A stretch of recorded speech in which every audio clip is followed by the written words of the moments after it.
আমাদের team Liverpool rumours অনুযায়ী শুধুমাত্র ব্র্যাডলি বারকোলাকে নিয়ে ভাবছে, যেটা রাইট উইং আমাদের ফিক্স করে দেবে সালার রিপ্লেসমেন্ট। বাট যদি আমরা পুরো টিমটাকে দেখি, আমাদের ওখানে কিয়েসা ছাড়াও আরেকটা প্লেয়ার আছে। হয়তো আমরা একাডেমির প্লেয়ারও তুলতে পারি, কিন্তু যেটা নেই সেটা হচ্ছে আমাদের পুরো ডিফেন্স লাইনই আমাদের ভাঙা। জো গোমেজ 8 মিনিটের মাথায় প্রি সিজনের ম্যাচে আউট। জ্যাকের ইঞ্জুরির কারণে জ্যাকেট আসতে পারবে না, মানে ফার্স্ট ম্যাচ খেলেনি। আই হোপ ইঞ্জুরিটা বেশি সিরিয়াস নয়। ওদিকে লিওনি এসিএলের জন্য পুরো সিজনটা আউট ছিল আগের বারে, আর এখনও আগস্ট সেপ্টেম্বরের নাগাদই আসবে, মানে আগস্ট থেকে যদি আমাদের সিজন শুরু হয় তো সেপ্টেম্বরের শেষ নাগাদ জিওনি লিওনি আসতে পারে।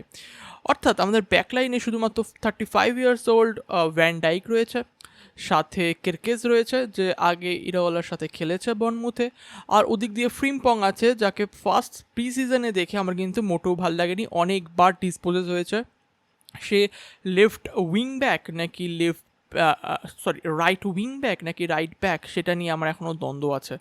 তো ফ্রিম্পংকে আমি এখনও ট্রাস্ট করতে পারছি না, টু বি অনেস্ট। তো যখন আমি ডিফেন্স লাইনে দেখি তখন আমার মনে হয় সবচেয়ে আগে আমাদের যে ডিফেন্স লাইনটা ঠিক করা উচিত, বিকজ অ্যাটাকে চলো গোল কাউকে না কাউকে খেলানো যাবে, বিকজ ডিফেন্স টাইটেল জেতায়, অ্যাটাক ম্যাচ জেতায়। তো অ্যাটাকের জন্য আমাদের কাছে ইসাক আছে, উইটস আছে, দেন গ্যাকপো আছে, মানে পুরো সাইড মিলিয়ে বলছি আমি, উইটস, ইসাক, গ্যাকপো, হুগো একেটিকে, যদিও হুগোটিকে এখন ইঞ্জুরির কারণে বাইরে আছে। তো তো আছে অ্যাটাকে, বাট ডিফেন্স লাইনে আমাদের সত্যি খুব থিন। তো আমি যদি একটুখানি এক্সপ্লোর করছিলাম ট্রান্সফার মার্কেটটা, তো আমার কাছে আছে ইংল্যান্ডের যে ওয়ার্ল্ড কাপে স্কোয়াডে ছিল, তার নাম হচ্ছে এজরি কনজা, অ্যাস্টন ভিলার একজন স্টার্টিং লাইন আপের একজন গুরুত্বপূর্ণ সেন্টার ব্যাক। 28 ইয়ার্স ওল্ড, হ্যাঁ জানি কিছুটা একটুখানি ওল্ড, বাট অ্যাটলিস্ট আমাদের 4 ইয়ার্স দিয়ে দিতে পারবে। আর তাকে সাইন করা, আমরা গেইকে টার্গেট করেছিলাম বাট গেইকে পাইনি, বাট এজরি কনসাকে ইজিলি আমরা পেতে পারি যদি একটুখানি হার্ড পুশ করা যায়। তাহলে অ্যাটলিস্ট আমাদের জো গোমেজের ওপর নির্ভর করতে হবে না। অ্যাটলিস্ট যে নতুন প্লেয়ার জিও লিওনি, তার মাত্র 20 বছর বয়স, 20 কি 21, তার উপর পুরো সিজন দাঁড় করানো যায় না। জ্যাকেট এইমাত্র এসছে, তার প্রিমিয়ার লিগের কোনো প্রুভেন এক্সপিরিয়েন্স নেই। শুধুমাত্র ভ্যান ডাইকের ওপর কি ছাড়া যাবে? পুরো ভ্যান ডাইকের ওপর কি পুরো সিজনটা আমরা রান করতে পারবো? তাই ইংল্যান্ডের স্টার ডিফেন্ডার তো না, বাট স্টার্টার ডিফেন্ডার এজরি কনসাকে কিন্তু আমরা ট্রাই করতেই পারি।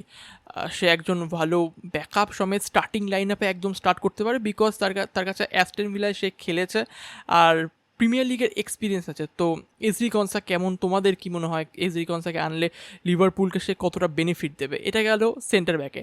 আর রাইট ব্যাকে যদি কথা বলে একটু কাল্পনিক লাগতে পারে, বাট জাস্ট আমি এক্সপ্লোর করছিলাম। তো ওয়াই নট জুলস কুন্ডের বয়স এজ একটু বেশি, 27 কি 28-এর দিকে বা 26 I guess, but right back হিসেবে ভালো। যেখানে ফ্রিম্পং পুরো ছড়িয়ে যাচ্ছে, সেখানে জুলস কুন্ডে বার্সেলোনার প্লেয়ার, আর্সেনালের সাথেও ছিল, সিভিয়ার প্লেয়ার ছিল ফার্স্টে সিভিয়ার এফসি। তো জুলস কুন্ডে কিন্তু আমার ভাল লাগছে, লাইক এক্সপ্লোর করতেই পাওয়া যায়, তাকে নিয়ে আসাই যায় একটা যদি প্রজেক্ট দেখিয়ে। একটু কস্টলি হবে, বাট রাইট ব্যাক ফ্রিম্পংয়ের ওপর আমি ভরসা করতে পারছি না। তো তোমরা বলো জুলস কুন্ডেকে, কারণ আমাদের অর্ধেক ফ্রান্সের প্লেয়ারই এখানে আছে, যেমন জ্যাকেট আছে, হুগো একেটিকে আছে, আর যদি ব্র্যাডলি বারকোলাকে নিয়ে আসা যায় তাহলে একটা ফ্রেঞ্চ টিমই তৈরি হয়ে যাবে। So he is a good option for me. ওডোনিজও আছে, বাট আই থিঙ্ক আমাদের একটুখানি এক্সপিরিয়েন্স দরকার।